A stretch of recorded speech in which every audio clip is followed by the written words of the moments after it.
Okay, so my social issue is the humanitarian crisis in Gaza. So, some background. Israel's latest attacks on Gaza began on October 7th, 2023, after Palestinians from Gaza carried out attacks in Israel that killed at least 1,200 Israelis, injured thousands more, and took an estimated 240 hostages. Since then, Israel has destroyed or damaged 90% of all homes in Gaza and has blocked most food, water, medicine, and other life-saving aid from entering Gaza. So they've blocked almost all food sources, water sources, medicine and medical care, and any aid that is coming from other countries to help support the citizens of Gaza. But for over 17 years, the people of Gaza have lived under an Israeli-imposed blockade that severely limits travel, trade, and everyday life for its over 2 million residents. As a result of this, the effects have been brutal. 80% of people in Gaza rely on international assistance to survive. More than 50% of the population are unemployed.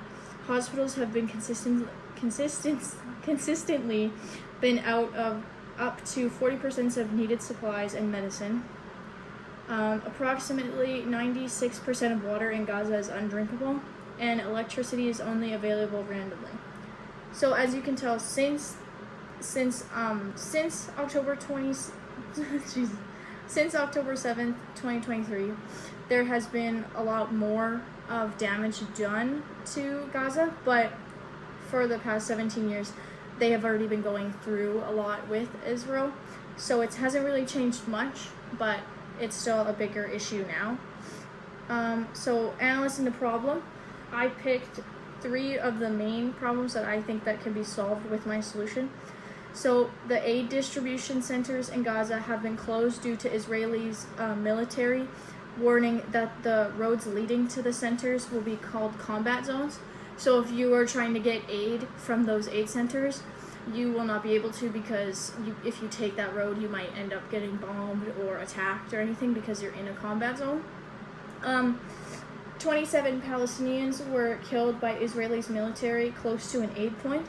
So these Palestinians were trying to get medicine, get care, get water, get food, and supplies to survive, and they were killed close to the aid point.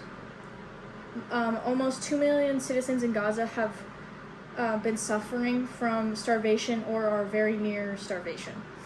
So these 3 problems that are happening in Gaza right now, I think that my solution can solve. So my solution is that there is an aid point that is located in Gaza. So in the center, there would be enough supplies to take care of anyone in need. This aid center would be 10 feet underground and would be able to withstand a bomb threat.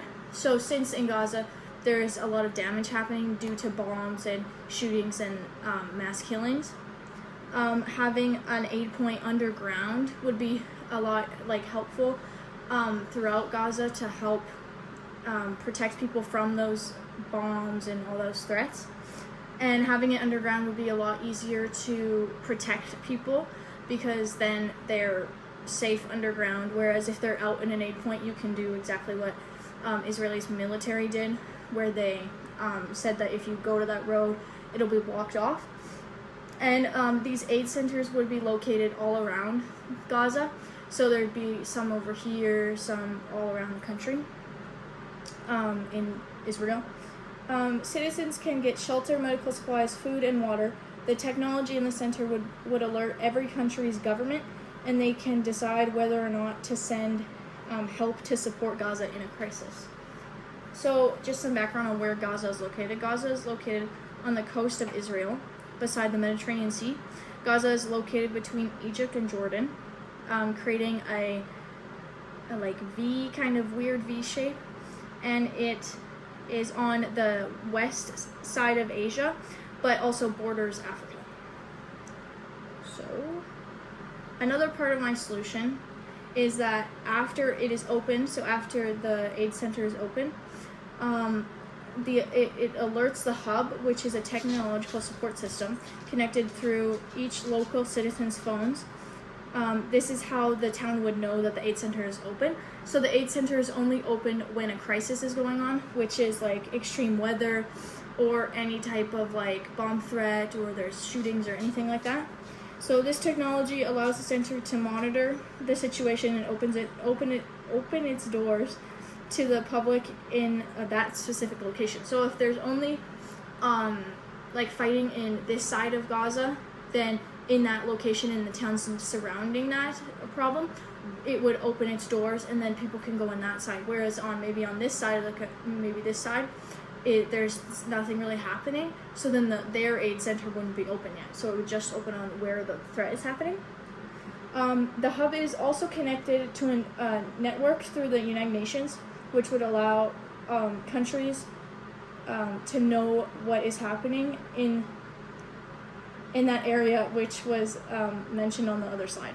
So this network of technology called the hub would like have enough technology to know when a threat is happening, and then open its doors, and then a signal would be sent to the citizens' phones in that area, and then it would also send an image to the United Nations in all the different countries to let them know that this is what's happening, and this needs to be like they need help or they need aid sent, or like anything can be decided on whether or not to help.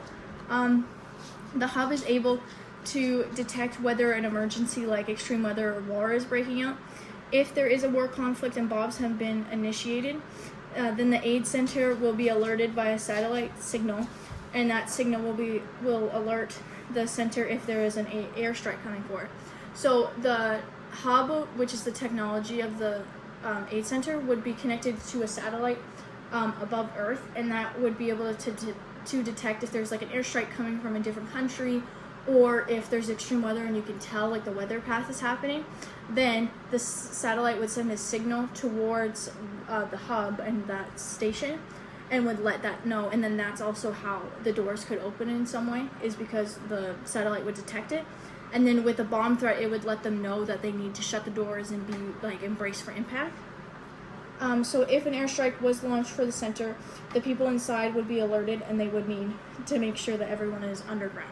So if there's anyone like outside, like walking around, or like people that are just outside trying to get fresh air, or people are like up on the stairs or something waiting for to like get down, they'd have to make sure that everybody around the surrounding areas is like safe and underground. So things that you would be investing in: the shelters, so building the aid centers themselves and making sure that they can withstand a bomb, so like using metal and good sustainability for it.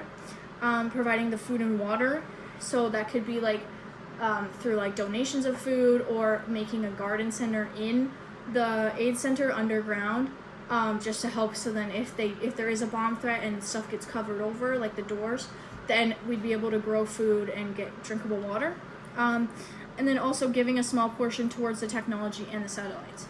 So by a small portion is because most of the technologies that are around would be able to sustain something like this. It's just the fact that it's not made yet. But having a small portion of money would help go towards scientists and the people that are in the computer sciences that are like making and creating technology like this.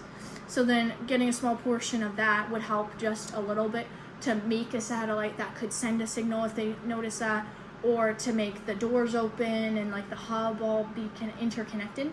So just having even a small portion of money to invest in that sector alone would help the technology grow so much more. And then this is my citations, and that is it. Thank you.